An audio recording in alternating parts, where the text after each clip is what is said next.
Welcome to the SEI e-learning portfolio video.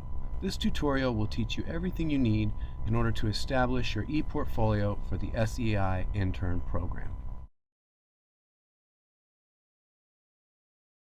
The first thing you'll need to do is open your browser and navigate to the Google homepage.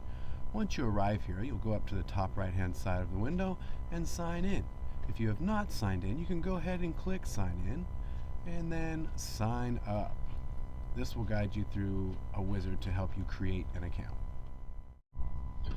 So on the account creation page, it's going to ask you for some vital information. Things such as your first and last name. You're going to create a username that will be unique to Google Docs and your Gmail account. As you can see in this particular case, it did not like my example, so I will come back here in a second and fix this. You're going to create a password, and I strongly recommend that you write this down or save this somewhere on your computer, as this is probably the most common reason that folks cannot access their account after they create it. You'll also supply your birth date. You'll also supply some gender information for the folks at Google. In addition to your age and gender, you will also be asked to supply an existing email or mobile phone. This is in the instance if we are unable to recover your password.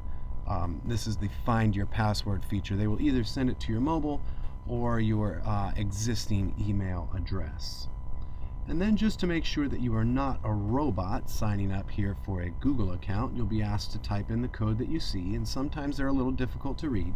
If that is the case, you can always hit the circular refresh button here, and they will generate a new code for you to type in that should be somewhat easier on the eyes. So again, I'm going to agree to the terms of service here, but then go back and make sure that my username is correct. And as you can see here, I have set up an account and I am ready to go with my new Google account. And you will also see in the top right hand corner that it reflects that I'm signed in under my new Google account name.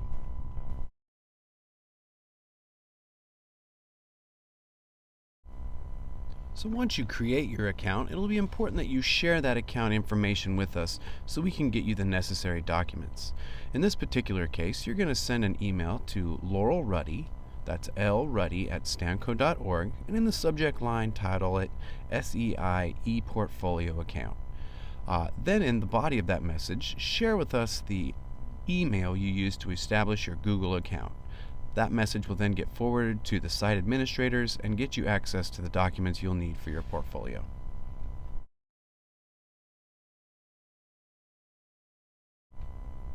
Once you send your account information email to missruddy@stanco.org, you'll want to navigate back to your Google site to be able to create your portfolio, or in this case, a website that's going to contain all of your documents. So again, making sure that you're signed in here in the top right-hand portion of the website, you'll then follow this black stripe along the top to where you'll find the drop-down menu for more. You'll click that, and at the bottom of that drop-down, you'll find Even More. From here, you'll scroll down the page to where you find the word Sites. You'll click on that. The administrators of the SEI program have done an excellent job in creating a template for you to house all of your documents. So to that end, you will come over here to create a new site, and rather than creating one from scratch, you will browse for the template that they have created, and you will do that by clicking right here under Browse the Gallery for more. In this search window, you will type in SEI Learning Portfolio. The template page will come up. You can select that.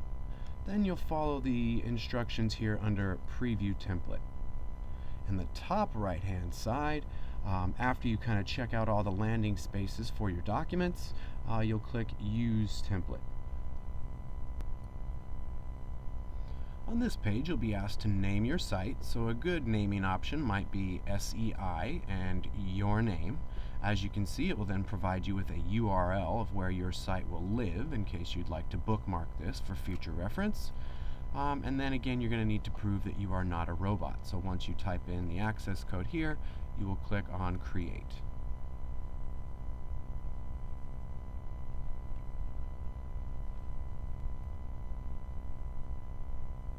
After you click create, it may take a few seconds for your site to generate, but as you can see here, a new portfolio has been started with the name that I have given it. All of my landing spots are here, and it is now a fully functional, editable portfolio or website for you to house all of your SEI qualification documents.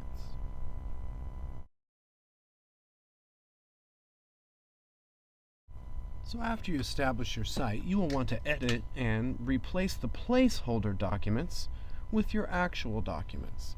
So again, how you're going to do that, you're going to make sure that you are logged in here as yourself on the Google page. You're going to go to More, again down to Even More, where you will scroll down to Sites, and you will find the list of sites that you have created. So I'm going to go ahead and open my template or my portfolio site. And it's important to note that whenever I want to make any changes to my portfolio, that I always come up here and I will refer to this little icon in the top right as the Edit Pencil. You'll see that the little tab for Edit Page has popped up. So whenever I want to make changes here, I will always click the Edit Pencil. The page editor will then come up, and I am free now to make changes to my template. So on this opening page here, a couple things I might want to change. So the intern name is a placeholder piece of text, so I might erase that and add my name to the page. Anytime I want to save a correction, I will always again come up here to the blue tab and hit save. As you can see now, when I refresh my page, that the tab formerly known as intern name now reflects the name change that I have made. So obviously if you wanted to stick with these educator images here, you totally could, but let's say we wanted to swap one of those out as well. So what I'm going to do is, again, I hit my Edit Pencil. I'm going to come in here and select an image. Let's start with the lady image here. I'm going to go ahead and delete that. I'm going to then place my cursor back where she was, and I'm now going to insert an image. In this particular case, I may need to browse my computer for that image. I happen to know that I have a photo here of Sophia in my photos, so I'm going to browse for that quickly. And this all depends on where you keep your images. So here she is. We'll open that up, and I'm going to hit OK, and it will then place that image on the page. So again, I might want to have it wrap with the text. I may want it a smaller size. I can manipulate it as well wherever I need it to fit on the page. So again, I might now delete this gentleman here as well as this text. Now it's got a more customized feel. So again, I've changed the name on the page. I've added my own image, and again, I may want that image to be up here near the text, just like that. And again, I have the option to have it wrap or change the size to fit the custom look that I want my site to have. And again, always click Save at the end of your edits. Another change you may want to make would be to something like your portfolio letter. So your portfolio letter template has been drafted here within Google Sites, and you know, here at the beginning salutation, it's followed up with just some Latin placeholder text. So again, making my changes, I would come here to the Edit Pencil, choose that. That will quickly load the editor. I can now come in here and make changes to my letter. So just quickly, I might add some text.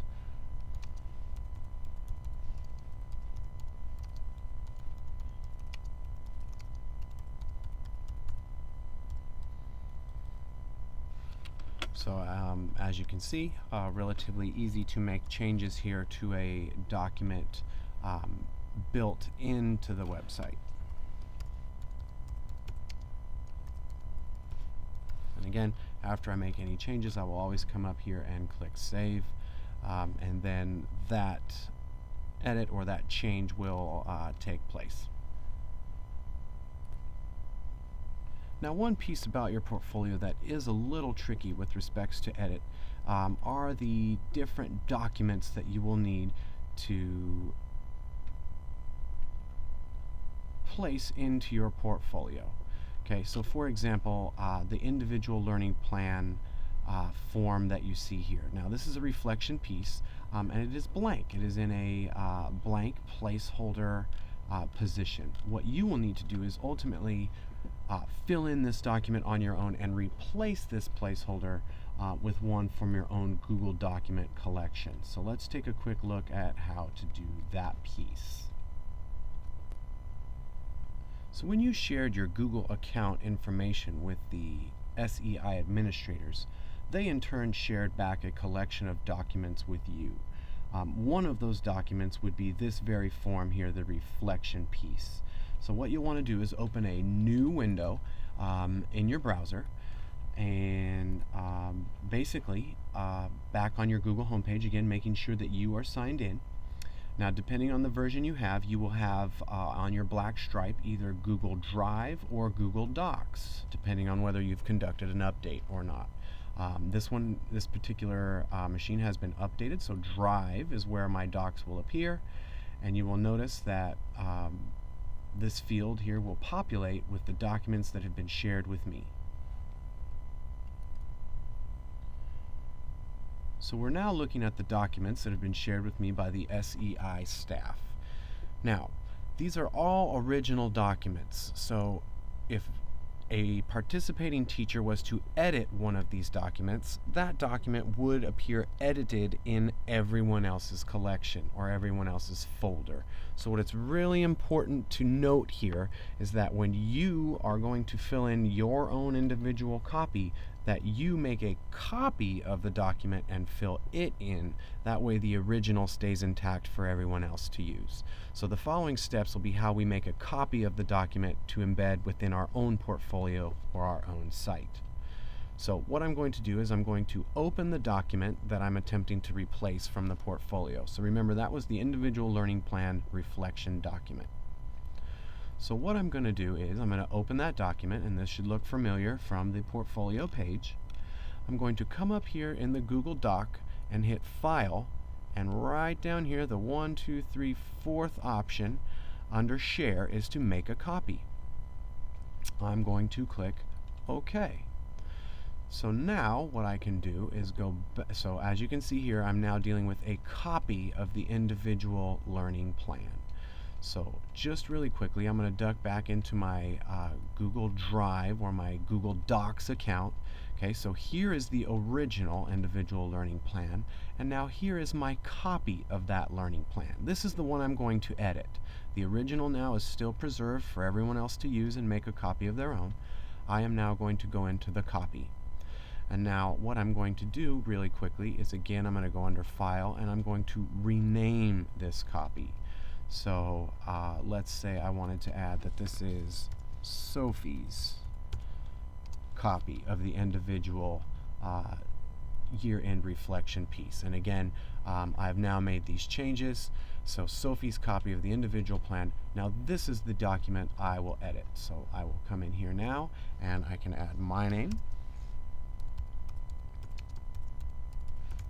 And obviously there will be some interesting little formatting quirks here that we can mess with as we go forward. I might want to include an underline here to keep that nice continuous look.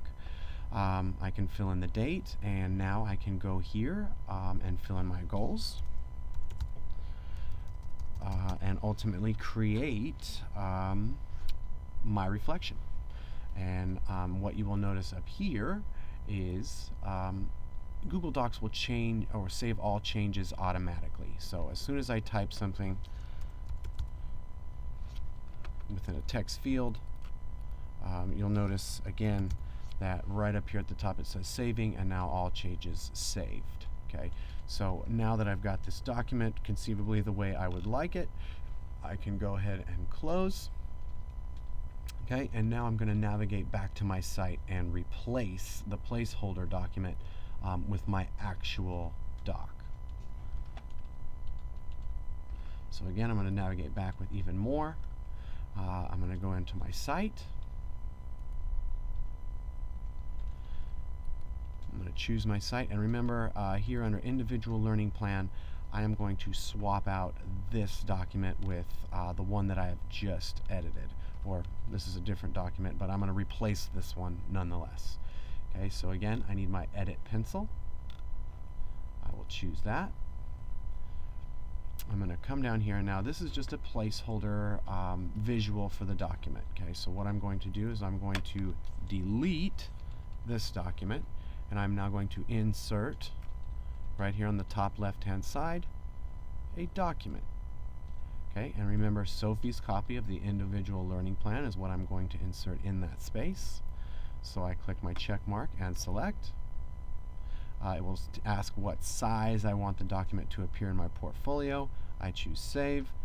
Quick little reminder of what I'm pasting into the document. I hit save, and then now here you will see a document. Remember the edits that we made on that individual document. So these procedures will be replicated for any one of the documents within your portfolio that are blank, the placeholder docs. So again, you'll need to make a copy within your own Google Docs collection first, then edit that, navigate back to your site, and replace the placeholder document with your own required documents. We realize that this is a lot of information, and we commend you for being willing to try the ePortfolio this year. So if you have any questions or would like some assistance in creating your portfolio, do not hesitate to contact Luke Hibbard. That's lhibbard at ctap6.k12.ca.us for any technical support you might need in helping getting your portfolio situated. Good luck this year in your certification for SEI intern program.